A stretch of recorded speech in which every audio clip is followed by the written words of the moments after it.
नमस्कार दोस्तों, मैं हूं सुमित चौधरी और सक्सेस प्लस एकेडमी के प्लेटफॉर्म पर आप सभी का हार्दिक स्वागत है। दोस्तों, आजकल हमारी एक सीरीज चल रही है जिसमें हम दुनिया भर के महान philosophers, mathematicians, scientist and political thinkers की बायोग्राफी को रिव्यू कर रहे हैं। उसी सीरीज को कंटिन्यू करते हुए आज के इस वीडियो में हम बात करने वाले हैं फादर ऑफ हिस्ट्री यानी इतिहास के पिता कहे जाने वाले हेरोडोटस की जीवनी और उनके योगदान के बारे में। हेरोडोटस कौन थे, इनको फादर ऑफ हिस्ट्री क्यों कहा जाता है, इनका इतिहास लिखने का तरीका क्या था, इनके क्रिटिसिज्म क्या हैं, इन सभी चीज़ों के ऊपर हम डिटेल में बात करेंगे। तो हेरोडोटस सबसे पहले तो कौन थे, इसके ऊपर अगर आपको बहुत ही ब्रीफली बताना हो तो आप क्या कहेंगे? एक ग्रीक राइटर, जियोग्राफर और हिस्टोरियंस थे जिनको पहला हिस्टोरियन होने का दर्जा दिया जाता है। और ऐसा क्यों किया जाता है? ऐसा इसलिए किया जाता है क्योंकि इन्होंने एक किताब लिखी थी लगभग 425 बीसी में और उस किताब का नाम था द हिस्ट्रीज। द हिस्ट्रीज जो किताब है, हिस्ट्रीज जो शब्द है वो बना है द हिस्ट्री ग्रीक वर्ड से, जिसका मतलब होता है इंक्वायरी। तो ये जो आज आप हिस्ट्री पढ़ते हैं, हिस्ट्री जो सब्जेक्ट है जिसको आप इतिहास बोलते हैं हिंदी में, ये शब्द बना है हिस्ट्री से, जिसका मतलब इंक्वायरी होता है। ये किताब किसके ऊपर बेस्ड थी? ये बेस्ड थी ग्रेको पर्शियन वॉर के ऊपर। ग्रेको पर्शियन वॉर्स कौन से हैं? देखिए, आपने एक मूवी देखी होगी 300, आप सभी ने शायद लगभग बहुत सारे लोगों ने देखी होगी, बहुत मशहूर मूवी है, जिसमें ये जो स्पार्टन राजा जो हैं ये लड़ाई लड़ते हैं किसके खिलाफ? पर्शियन अंपायर के खिलाफ। 300 लोगों की ये जो बहादुर फौज है, ये एक बहुत बड़े साम्राज्य की पर्शियन अंपायर की फौज से लड़ते हैं। तो उसमें जो कहानियाँ दिखाई गई हैं, जो उसमें नरेटिव दिखाया गया है कि ग्रीक अंपायर को बहुत ही पॉजिटिवली दिखाया गया है, पर्शियन अंपायर को बहुत ही बारबेरियन दिखाया गया है, बहुत ही हिंसक दिखाया गया है, इवल अंपायर की तरह इसको दिखाया गया है, जक्सीस को। और ये सब चीज़ें जो दिखाई गई हैं, ये जो कहानियाँ और ये जो इतिहास का जो वर्णन है, ये इसी किताब में मिलता है। ये जो किताब लिखी गई थी हेरोडोटस के द्वारा।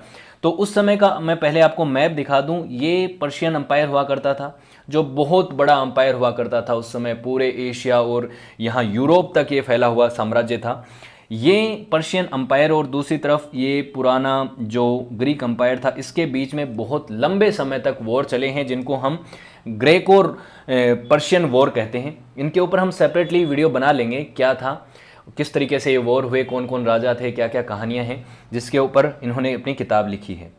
तो ये किताब लिखी, लेकिन बात यह है कि फादर ऑफ हिस्ट्री क्यों कहा जाता है? इससे पहले क्या किसी हिस्टोरियन से ऐसी किताबें नहीं लिखी? तो इसका जवाब है जी हाँ, ऐसा ही है कि पहले कोई ऐसा व्यक्ति नहीं हुआ, कोई ऐसा बड़ा हिस्टोरियन नहीं हुआ जिसने चीज़ों को इस तरीके से लिखा हो।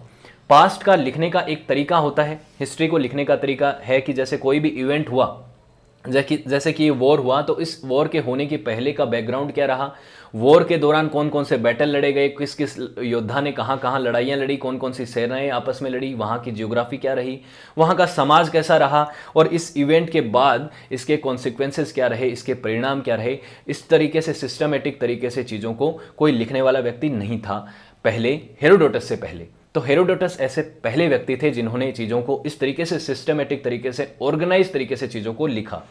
लेकिन उसके बावजूद भी इनको इतिहास का पिता होने का जो दर्जा दिया जाता है, उस पर कई लोग सवाल उठाते हैं। कहते हैं कि इनका जो इतिहास लिखने का तरीका था वो काफ़ी बायस था, ये काफ़ी ग्रीक अंपायर की तरफ झुके हुए थे, जो कि एक जो न्यूट्रल हिस्टोरियन है उसके लिए सही नहीं है। इन्होंने पर्शियन अंपायर को काफ़ी बारबेरियन बताया है, पर्शियन अंपायर को इन्होंने काफ़ी नेगेटिवली पेंट किया है, और उसके अलावा भी इनके इतिहास लिखने के तरीके में काफ़ी सारे सवाल उत्पन्न होते हैं, उनके बारे में भी हम बात करेंगे। तो बात यह है कि हेरोडोटस ने चीज़ों को लिखने का तरीका ज़रूर लोगों को सिखाया, भले ही उनके इतिहास लिखने के तरीके के ऊपर सवाल उठे हों कि उन्होंने जो चीज़ें लिखी वो बायस्ड हैं या अनबायस्ड हैं, वो एक अलग बात है। लेकिन पहले ऐसे व्यक्ति थे जिन्होंने चीज़ों को सिस्टमेटिक तरीके से ज़रूर लिखा, ये बात है। तो इसीलिए कहा जाता है कि 2500 साल पहले उन्होंने जब इतिहास को इस तरीके से लिखा, तो उन्होंने इतिहास की एक तरीके से नींव रख दी थी। और काफ़ी सारी कहानियाँ जो हैं इन्होंने जो लिखी हैं उस इतिहास में, उसके ऊपर काफ़ी सारी हॉलीवुड मूवीज़ भी बनी हुई हैं, आपने देखी भी होंगी। तो इनके जन्म के ऊपर बात करते हैं, इनकी जन्म से इनकी डेथ तक की बात करते हैं, और इन्होंने इतिहास की जो जर्नी जो हमें बताई है वो कैसे डेवलप हुई उसके ऊपर भी हम बात करेंगे। इनका जन्म लगभग 485 बीसी के अराउंड हुआ था, ग्रीक सिटी हेलिनाकासस के पास। हेलिनाकासस जो है, मैं आपको मैप में फिर से दिखाता हूँ, ये है हेलियाकासस, यहाँ पे इनका जन्म हुआ था। तो ये एज पे आ जाते हैं, एक तरफ पर्शियन अंपायर है और दूसरी तरफ यहाँ पे ये एज आ जाता है आपके पास, एक तरह से किनारे पे आ जाते थे यूनानी साम्राज्य के, जिसको हम ग्रीक अंपायर कहते हैं, उसके किनारे पे थे। उसके बाद यहाँ पे ये रहे और एशिया माइनर इसी को कहा जाता है, ये ग्रीक अंपायर जो आपको पुराना दिख रहा है आज के समय, इधर टर्की वाला इलाका और ये जो इलाका इसको एशिया माइनर कहते हैं आज के हिसाब से बोल रहा हूँ, तो उस समय पर्शियन अंपायर का हिस्सा हो गया था ये। तो यहाँ पे ये एक इम्पोर्टेंट ट्रेडिंग सेंटर भी हुआ करता था और ये अच्छी खासी वेल्दी परिवार में इनका जन्म हुआ था। इनके जो माता पिता थे उनका एक तरीके से काफ़ी इन्फ्लुएंस भी था, पॉलिटिक्स में भी उनके कनेक्शन थे, ये सब चीज़ें थी और मर्चेंट फैमिली थी इनकी, यहाँ पे इनका जन्म होता है।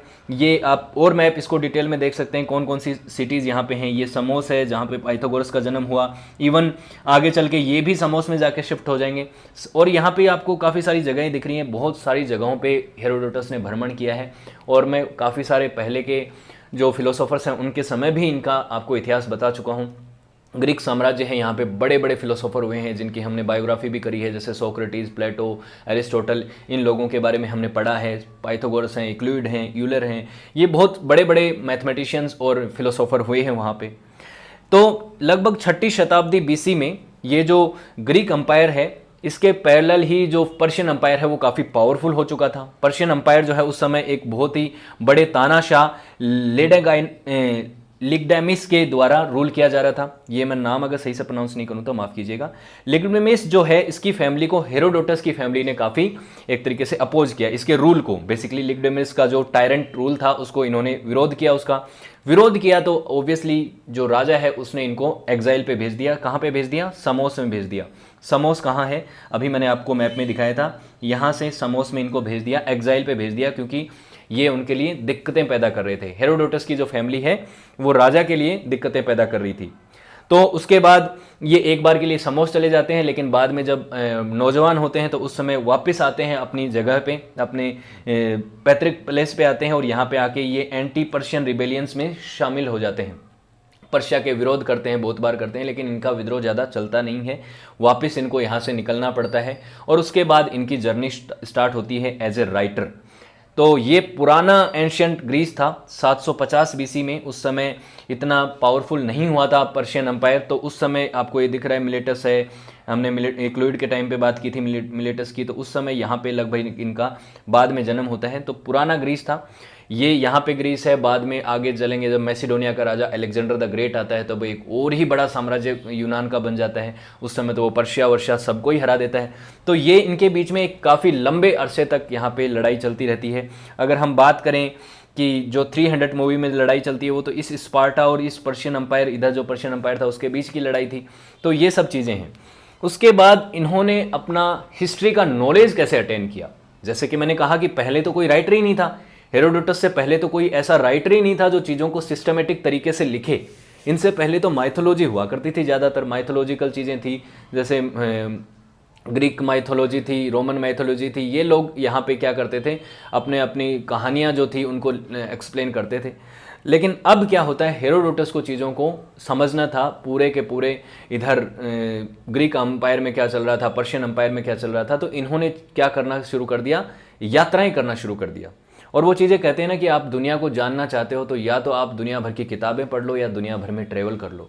तो इन्होंने क्या किया, ट्रैवल किया चीज़ों को समझने के लिए, किसी भी जगह के जाके वहाँ के रूलर को समझना, वहाँ का रूलर जो है वो कैसे सत्ता में आया, उसकी क्या कहानी रही है, वहाँ कौन कौन से बड़ी लड़ाइयाँ लड़ी गई हैं, वहाँ का समाज कैसा है, वहाँ पे औरतों की स्थिति कैसी है, वहाँ की ज्योग्राफी समय के साथ साथ कैसे बदली है। इन सभी चीज़ों के बारे में उन्होंने लोगों से जानने की कोशिश करी। तो वहाँ पे लोग जो थे, चाहे वो किसी घटना के आई विटनेस रहे हों या फिर चीज़ों को उन्होंने वहाँ की जो माइथोलॉजी है या वहाँ पे किसी भी तरीके से रूल चलता था उसको उन्होंने थोड़ा बहुत अध्ययन किया।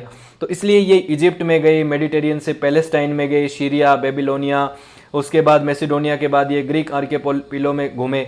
पूरा का पूरा जो ग्रीक अंपायर था यहाँ पे, ये इस पूरे के पूरी जगहों पे यहाँ पे घूमते घूमते डेल्फी, थेल्स, एथेंस, इन सभी जगहों पे गए हैं। फाइनली लास्ट में जाके ये एथेंस में गए जो कि कैपिटल थी। तो यहाँ पे लोगों से ये मिलते थे और पर्सनल इंक्वायरी करते थे। अपनी इन जो इंक्वायरीज को, जो चीज़ें थी उसको ये क्या बोलते थे, ऑटोस्पीज। अब आप कहेंगे ऑटोस्पी तो क्या होता है, किसी का पोस्टमार्टम करते हैं तो उसके बाद जो रिजल्ट आते हैं उनको ऑटोस्पी बोलते हैं। लेकिन ये पर्सनल इंक्वायरीज को ऑटोस्पी, वहाँ से ही ये शब्द आया है। उसको ये कहते थे कि ये जो इन्होंने ज्ञान मिला है लोगों से, चीज़ों को जा जा के लोगों से, अलग अलग लोगों से मिले, उनसे कुछ ना कुछ इनको मिलता था, कहानियाँ मिलती थी और उनसे इनको चीज़ों का नॉलेज होता था। उसी के आधार पर इन्होंने अपना इतिहास भी लिखा है। तो ये जो चीज़ें हैं, जो लेजेंड्स बताते थे, अनुश्रुतियाँ होती थी, वहाँ पे जो पुरानी लड़ाइयाँ हुई हैं उनके बारे में लोग इनको कहानियाँ बताते थे, उससे इनकी रेपुटेशन भी बढ़ती है। रेपुटेशन क्यों बढ़ती है? क्योंकि जब ये एथेंस जाते हैं, लोगों को अलग अलग जगहों की कहानियाँ बताते हैं कि उस साम्राज्य में ये हुआ, वहाँ पे ऐसा राजा रहा, वहाँ की इतनी बड़ी आर्मी है। लोगों को बड़ी दिलचस्पी आती थी कि यार ये गजब आदमी है जो हमको अलग अलग जगह दुनिया भर में जा के आपको चीज़ों को ला के कहानियाँ बताता है। तो ये सब चीज़ें इनके अकाउंट्स में देखने को मिलती हैं, जिसकी वजह से ये खुद भी एक सेलिब्रिटी बन गई। क्योंकि उस समय कोई मीडिया तो हुआ करता नहीं था, न्यूज़पेपर से तो आप दुनिया भर की, देश दुनिया की चीज़ें जान नहीं सकते थे। जरिया क्या था? हेरोडोटस इनको अपनी कहानियाँ बताते थे। तो 445 बीसी में, इसीलिए क्योंकि ये बहुत टैलेंटेड व्यक्ति थे, क्योंकि कहानियाँ बताते थे, लोग इनसे काफ़ी प्रभावित होते थे, अलग अलग जगहों का इन्होंने भ्रमण किया था, तो समझदार हो गए थे, इसीलिए इनको प्राइज़ भी दिया गया 10 टैलेंट का। 10 लोगों को शामिल किया गया था, बहुत बड़ा इनाम था उस समय ग्रीस का, वो इनको इनाम मिला गया, तो काफ़ी इनकी रेपुटेशन हो गई। अब फिर इन्होंने किताब लिखी द हिस्ट्रीज, जो इनका मास्टरपीस है, जो इन्होंने लिखी थी लगभग लंबे समय तक जो ग्रेको पर्शियन वॉर चला उसके ऊपर इन्होंने पूरी की पूरी किताब लिखी है। अब इन्होंने तो एक ही किताब लिखी, लेकिन उसको अलग अलग पार्ट में पढ़ा जाता है बाद में, लगभग इसको 9 किताबों में बांट दिया जाता है। 9 किताबों में पहली 5 जो किताबें हैं वो तो बैकग्राउंड बताती हैं कि ग्रेको पर्शियन वॉर जो हुए उनके पीछे का बैकग्राउंड क्या रहा है, कारण क्या था, कि ग्रीस का डेवलपमेंट कैसे हुआ, पर्शिया का डेवलपमेंट कैसे हुआ, वहाँ कौन कौन से राजा आए, उनकी आर्मी कैसी है, वहाँ की जियोग्राफी कैसी है, दोनों के बीच में कॉन्फ्लिक्ट के कारण क्या थे, ये सब चीज़ें बताई। उसके बाद जो बुक 6 से लेकर 9 है उसके अंदर पूरे के पूरे इवेंट्स बताए गए हैं कि जक्सीस, जो मैंने आपको शुरू में 300 वाली मूवी का पोस्टर दिखाया था ना, उसमें वो जक्सीस जो राजा है उसकी पूरी की पूरी ब्रूटलिटी दिखाई है, कितनी बड़ी उसकी सेना है, किस तरीके से उन्होंने लड़ाइयाँ लड़ी हैं, उन छोटे छोटे और बड़े जो बैटल्स हुए हैं उनके ऊपर बात करी है, जो ग्रीक विक्ट्रीज हुई हैं उनके ऊपर बात करी है कि कौन कौन सी लड़ाइयों में ग्रीस ने इस पर्शियन अम्पायर को हराया है। तो ये सब कहानियाँ इसमें दिखाई हैं। उसके बाद उसके जो सिग्निफिकेंस हैं वो भी बताए हैं कि क्या इसके परिणाम क्या रहे इन लड़ाइयों के, कहाँ कहाँ पे कैसे जियोग्राफी बदली, समाज कैसे बदला, ये सब चीज़ें बताई हैं। अब बात आती है कि हेरोडोटस के सोर्सेज क्या थे। अब जैसे कि पहले भी मैं बता चुका हूँ कि ये दुनिया भर में ट्रैवल करते थे, चीज़ों को समझते थे और उनके आधार पे चीज़ों का मतलब अपना इतिहास लिखते थे। इसीलिए कई बार इनके ऊपर सवाल उठते हैं कि इनके जो सोर्सेज हैं वो एक तरह से ऑथेंटिक हैं या नहीं, रिलायबल हैं या नहीं हैं। तो ये बात करते हैं अपनी ऑब्जर्वेशन पे, लोगों की कही हुई कहानियों पे, और जो आई विटनेस रहे हैं उनके ऊपर, और जो ओरल ट्रेडिशंस रहे हैं उनको ध्यान में रखते हुए अपने इतिहास को लिखते हैं। तो इसीलिए कई लोग कहते हैं कि ये एक रिपोर्टर जैसे थे। रिपोर्टर थे, चीज़ों को जाके उस घटना के जगह पे जाते थे, घटना स्थल पे, चीज़ों लोगों से पूछते थे कि भाई क्या क्या हुआ, किसने किसको मारा, किसने कहाँ पे क्या क्या किया, किसने क्या, यहाँ पे कौन लीड कर रहा था आर्मी को, और किसकी गलती थी, किसका पक्ष, लोगों का अपना अपना पक्ष जानते थे। उस तरीके से एक कहानी को लिखते थे। इसलिए इनको कहा जाता है कि एक एक्यूरेट रिपोर्टर थे, जो चीज़ों को देख के उसके हिसाब से उनके ऑब्जर्वेशन के आधार पर लिखते थे चीज़ों को। लेकिन कई बार लोग कहते हैं, इनको क्रिटिसाइज भी करते हैं इस चीज़ के लिए कि जो इन्होंने बातें सुनी हैं क्या वो तथ्य सही हैं या गलत हैं, इसके ऊपर हम क्या टिप्पणी करें। जो वो ऑब्जर्वेशन किसी आदमी से, किसी आई विटनेस से सुनी हो, तो वो व्यक्ति मान लो पर्शिया का है तो वो पर्शिया का एंगल रखेगा, वो ग्रीस का है तो वो ग्रीस का एंगल रखेगा। और खुद हेरोडोटस ग्रीस के थे तो इनके ऊपर ये आरोप लगता है कि ये तो पूरा का पूरा नैरेटिव ही इस तरीके से सेट करना चाहते थे कि ग्रीस सही था और उधर जो पर्शिया जो था वो एक बारबेरियन किंगडम था, वो एक इविल एम्पायर था। ये चीज़ें थी। उसके ऊपर कई बार ये भी सवाल उठते हैं कि क्योंकि ये कभी आर्मी में रहे नहीं, आर्मी का इनको कोई एक्सपीरियंस नहीं था, चीज़ों को इन्होंने किस तरीके से ऑब्जर्व किया, तो ये किस तरीके से चीज़ों को, वॉरफेयर एक्सपीरियंस जब इनको नहीं था तो वो किस तरीके से एक्सप्लेन कर सकते हैं। जब कहानियों में आप देखते हैं कि किस किस तरीके से इन्होंने ग्लोरीफाई किया है वॉर को और किस तरीके से चीज़ों को दिखाया है, कई बार ऐसी कहानियाँ लगती हैं कि उन पर भरोसा नहीं किया जा सकता। वो भरोसा नहीं किया जा सकता है तो इसलिए सवाल भी उठते हैं कि हेरोडोटस ने जो कहानियाँ लिखी, जो मेथड है इनके, वो ट्रस्टवर्दी हैं या नहीं हैं। उसके अलावा इतिहास में आपको पता है कि क्रोनोलॉजी बहुत इंपॉर्टेंट होती है। किसी भी घटना का कौन से क्रम में कब हुई, कि कहाँ पे पहले कौन सी घटना हुई, उसके बाद कौन सी हुई, उसके बाद कौन सी हुई, ये घटनाओं का ऑर्डर बड़ा इंपॉर्टेंट है। तो वो इंपॉर्टेंट ऑर्डर जो है वो भी इन्होंने कई बार क्या है उसको अवॉइड कर दिया, उसके ऊपर इन्होंने ज़्यादा ध्यान नहीं दिया कि चीज़ों को बहुत ही क्रमबद्ध तरीके से समझाया जाए। और कई बार इन्होंने चीज़ों को अपने ही कैलेंडर के हिसाब से दे दिया, जो पुराना कैलेंडर था उसके हिसाब से नहीं, अपने ही हिसाब से उस महीने में ये हुआ, उस महीने में ये हुआ, और वो चीज़ों कई बार लोगों को समझ में भी नहीं आती कि कब कौन सी चीज़ें हुई। वो ऐसी मैशअप हो जाता है चीज़ों का कि वो एक्सप्लेन करने में और समझने में कई बार उनमें दिक्कत आती है। दूसरी बात मैंने कहा कि जैसे कि आप 300 मूवी देखेंगे, उसमें आपको अलग अलग ऐसी ऐसी कहानियाँ दिखेंगी जो लगेंगी कि ये पचती नहीं है बात। आप साइंटिफिकली उनको करेक्ट नहीं मान सकते। आप माइथोलॉजी में वैसी कहानियाँ लिखें तो आप कहेंगे कि ठीक है माइथोलॉजी है, इसमें तो देवी देवताओं की इनकी कहानियाँ होती हैं तो हम उसको मान लेते हैं, सुन लेते हैं।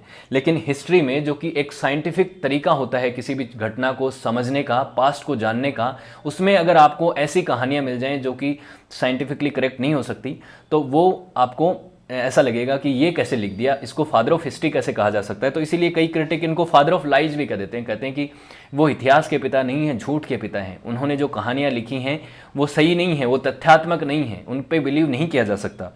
उसके बाद एक बात है कि देखिए, कभी भी आप इतिहास पढ़ते हैं तो वो इतिहास किस ऑथर ने लिखा है, वो कहाँ का है, उसका नैरेटिव क्या है, उसका खुद का सेल्फ मोटिवेशन क्या है, इंटरेस्ट क्या है, पॉलिटिकल वो किसी तरीके किसकी तरफ झुका हुआ है, ये कई बार बहुत महत्वपूर्ण हो जाता है चीज़ें। कई बार बहुत सारे ऐसे हिस्टोरियन भी होते हैं जो न्यूट्रल हैं, चीज़ों को एक किसी की भी साइड से नहीं देखते, अनबायस्ड तरीके से लिखते हैं। लेकिन बहुत बार ऐसे हिस्टोरियन आपको देखने को मिलते हैं जो कि चीज़ों को अपने तरीके से लिखते हैं।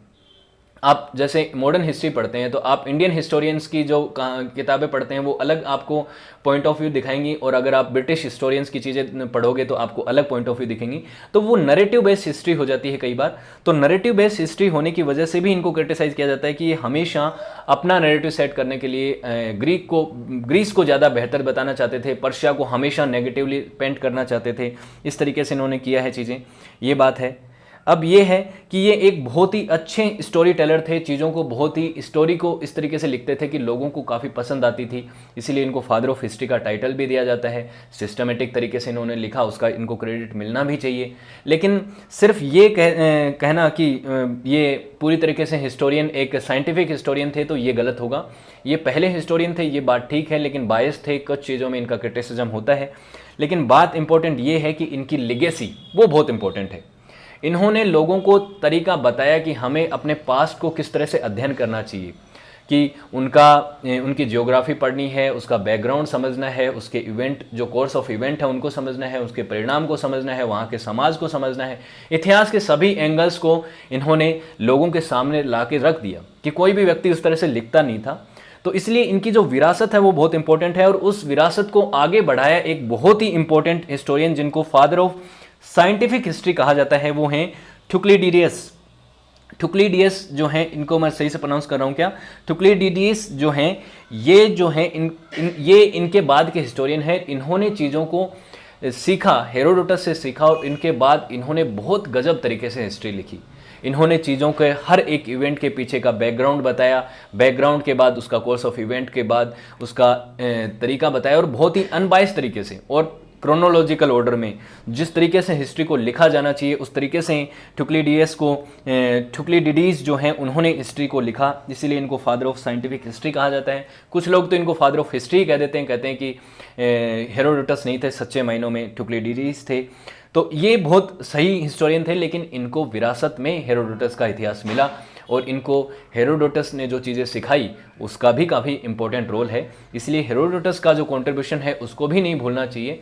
ये तो आज भी आप दावा नहीं कर सकते कि हर एक हिस्टोरियन जो है वो अनबायस्ड है और पूरी तरीके से न्यूट्रल तरीके से चीज़ों को और प्योर एंगल रखता है, सच्चा इतिहास लिखता है, कहीं भी उसमें कोई चूक नहीं है, ऐसा तो कोई अभी भी दावा नहीं कर सकता। लेकिन फिर भी इनके ऊपर सवाल उठते हैं, वो एक अलग बात है। तो ये बहुत ही मशहूर हिस्टोरियन थे ग्रीक एम्पायर के दोनों ही।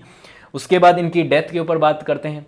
डेथ के ऊपर काफ़ी सारे अलग अलग डिबेट्स हैं। कुछ लोग कहते हैं कि ये जब ये पेनेलोपियन जो वॉर जो ख़त्म हुआ था उसके बाद एथेंस में एक वापस एथेंस आ गए थे, और उस समय प्लेग आया था, एक बहुत बड़ा प्लेग आया था, काफ़ी लोग मारे गए थे, और उस प्लेग के दौरान इनकी डेथ हो गई। कुछ लोगों का ये मानना है। कुछ लोग ये कहते हैं कि मैसिडोनिया आ गए थे, यहाँ पे कोर्ट में आ गए थे, जो राजा का दरबार था वहाँ पे आ गए थे। राजा का दरबार क्या, उस समय तो अलग ही तरीके की डेमोक्रेसी हुआ करती थी, उसको समझेंगे तो अलग बात है। वहाँ पे मतलब आज की डेमोक्रेसी से तुलना मत कीजिएगा, पहले के तरीके से राजा महाराज भी होते थे, वहाँ पे कोर्ट भी हुआ करता था, सिस्टम था, जैसे मैंने सोक्रेटिस में आपको बताया था वो सिस्टम था। तो फिर बोलते हैं कि थ्योरियम में इनकी डेथ हो गई थी। लेकिन बात यह है कि लगभग 430 बीसी के अराउंड लगभग 60 साल से कम उम्र में ही इनकी डेथ हो गई थी, और वहाँ पे जाके इन्होंने इनकी जो किताब है हिस्ट्रीज़ उसका भी समापन हो जाता है, जिसको आगे चल के लोगों ने मतलब अभी भी ये जो वर्क है इनका सुरक्षित है। तो उसको आप अलग से पढ़ना चाहें तो आपको वो ऐसे तो इजीली अवेलेबल नहीं होगा, लेकिन आप पढ़ सकते हैं बहुत सारी चीज़ें जिस तरीके से इन्होंने लिखी हैं, उनका नैरेटिव उनको समझने के लिए, उनका इतिहास लिखने का जो मेथड है उसको और बेहतर तरीके से समझने के लिए। तो ये थे हेरोडोटस, जिनको फादर ऑफ हिस्ट्री कहा जाता है। होपफुली चीज़ें आपको अच्छे से क्लियर हुई होंगी। तो वीडियो अगर अच्छा लगा तो वीडियो को आप लाइक, शेयर और चैनल को सब्सक्राइब कर सकते हैं आने वाले वीडियोस को देखने के लिए। साथ ही चैनल के साथ जुड़े रहने के लिए आप ये सर्च कर सकते हैं, सक्सेस प्लस एकेडमी का जो टेलीग्राम लिंक है उस पर आप जाके डिस्क्रिप्शन में भी आपको दिया होगा, वो भी ज्वाइन कर सकते हैं, ताकि आपको आने वाले वीडियोज़ की अपडेट मिलती रहे। साथ ही साथ इन वीडियोज़ की जो PDF है वो भी वहाँ पर मिलती रहेगी। So thank you so much for watching this video. Have a good day. See you next lecture.